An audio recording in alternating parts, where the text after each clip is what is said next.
ایک ایسا نوجوان جو مکہ پاک میں رہا کرتا، اسلام لانے سے 3 دن پہلے وہ خود کہتے ہیں کہ میں نے خواب دیکھا، میرے چاروں طرف گھپ اندھیرا چھایا ہوا ہے، اس گہری تاریکی میں مجھے کچھ سجائی نہیں دے رہا، اندھیرے سے جان چھڑانے کے لیے مجھے کچھ سمجھ نہیں آ رہا کہ میں کدھر جاؤں۔ اچانک میرے سامنے چاند نمودار ہوا، جب چاند نمودار ہوا تو میں چاند کی طرف گیا تو کیا دیکھتا ہوں کہ کچھ آدمی پہلے اس چاند کے قریب پہنچ چکے ہیں۔ غور کیا تو ان میں حضرت ابوبکر صدیق، سیدنا علی بن ابو طالب، حضرت سیدنا زید بن حارثہ ہیں۔ میں نے ان سے پوچھا کہ آپ کب یہاں پہنچے؟ انہوں نے کہا بس ابھی آئے ہیں۔ اس خواب کے 3 دن کے بعد کہتے ہیں مجھے پتا چلا کہ سید المبلغین رحمت للعالمین صلی اللہ تعالی علیہ وسلم نے اسلام کی دعوت دینا شروع کر دی ہے، مگر یہ چھپ چھپ کر کام ہو رہا ہے۔ کہتے ہیں میں سمجھ گیا کہ مجھے جو کفر کی تاریکیوں سے نجات ملنی ہے، میرے خواب کی تعبیر یہ ہے، یہی وہ چاند ہیں۔ نبی پاک علیہ الصلوۃ والسلام کی بارگاہ میں پہنچا، آپ اجیاد نامی مقام پر تشریف فرما تھے۔ اگر یہ وہی اجیاد ہے جو آج مکہ پاک میں ایک محلہ بڑا مشہور ہے، تو چلیں آج یہ واقعہ بھی پتہ چل رہا ہے کہ اجیاد میں میرے آقا علیہ الصلوۃ والسلام تشریف فرما تھے۔ میں نے حاضر خدمت ہو کر عرض کی آپ کس چیز کی دعوت دیتے ہیں؟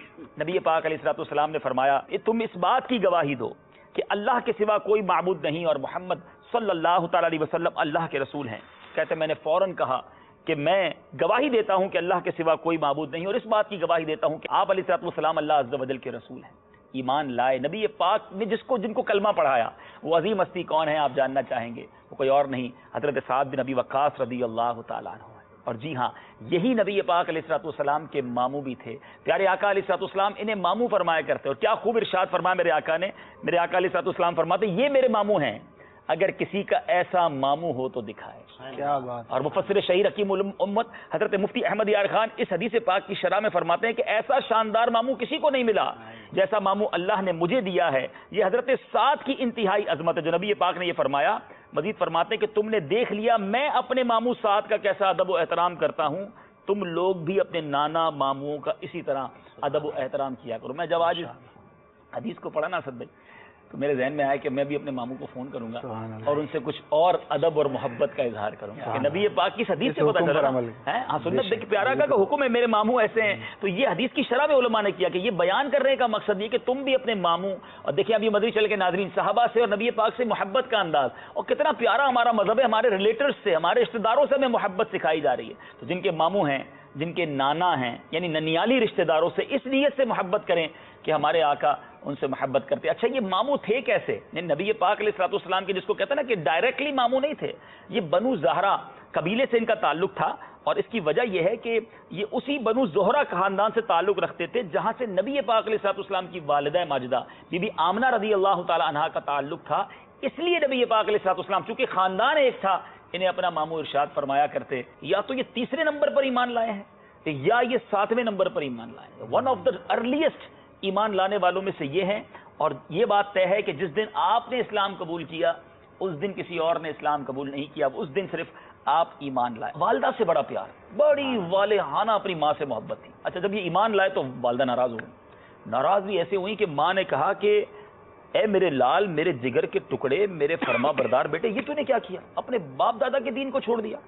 میرے بیٹے آج تک تو نے کبھی میری کوئی بات نہیں ٹالی نہ، اور کبھی میری نافرمانی نہیں کی، تو میری یہ بات بھی مجھے امیدیں نہیں ٹالے گا، تو اسلام چھوڑ دے۔ ماں کی ہر بات مانتے تھے، بڑے خدمت گزار تھے۔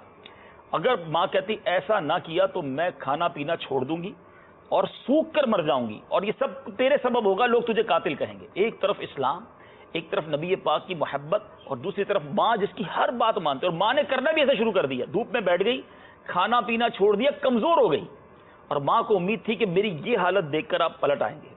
اللہ غنی، سعد بن ابی وقاص کا ایمان کیسا تھا! تاریخی الفاظ سنیے مدنی چینل کے ناظرین، آپ کہتے ہیں اے میری ماں، واقعی اگر کوئی دنیاوی معاملہ ہوتا میں تیری ہرگز نافرمانی نہ کرتا، مگر یہ معاملہ میرے اس محبوب کا ہے جس سے میں تجھ سے کروڑوں گنا زیادہ محبت کرتا ہوں۔ اے ماں، یہ اس ذات اقدس کا معاملہ ہے جو رحمت للعالمین ہیں، جو شفیع المذنبین ہیں، جو راحت العاشقین ہیں، جن کی جدائی کے مقابلے میں دنیا کی کوئی چیز مانے نہیں ہو سکتی۔